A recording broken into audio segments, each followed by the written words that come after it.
মাছের রাজা ইলিশ উৎপাদনে বিশ্বে প্রথম অবস্থানে বাংলাদেশ। এরপরও দেশের বাজারে আকাশ ছোঁয়া দামে বিক্রি হয় ইলিশ।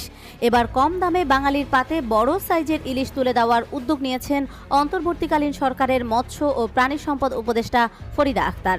বিগত কয়েক বছর ধরে এই মৌসুমে বাংলাদেশ থেকে ভারতে ইলিশ উপহার যাওয়াটা ছিল অনেকটাই পানি ভাতের মতো। তবে রাজনৈতিক পট পরিবর্তনের পর অবস্থার কিছুটা বদল হয়েছে।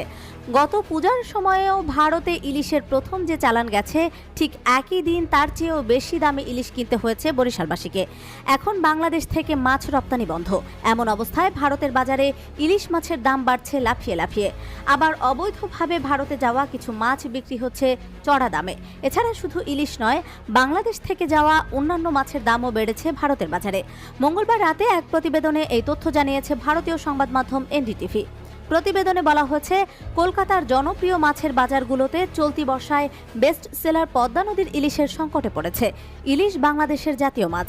বাংলাদেশ থেকে আমদানি হওয়া ইলিশের সিংহভাগই পেয়ে থাকে পশ্চিমবঙ্গ। এছাড়া দুর্গাপূজাকে ঘিরে সুস্বাদু এই মাছের চাহিদা আরও বেড়ে যায়।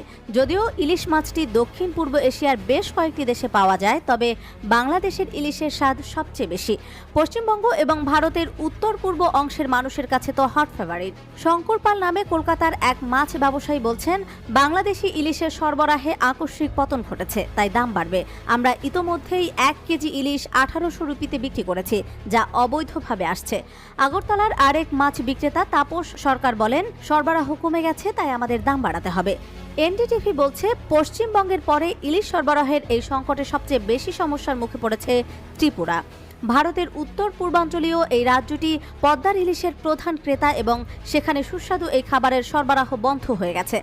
বাংলাদেশের সাবেক প্রধানমন্ত্রী শেখ হাসিনা তার বিখ্যাত ইলিশ কূটনীতির অংশ হিসাবে আগস্ট থেকে অক্টোবর পর্যন্ত ভারতে বার্ষিক ইলিশ রপ্তানির সুবিধা দিতেন। 2012 সাল থেকে অন্যান্য দেশে রপ্তানি বন্ধ থাকলেও ভারতে মাছ বিক্রির অনুমতি ছিল।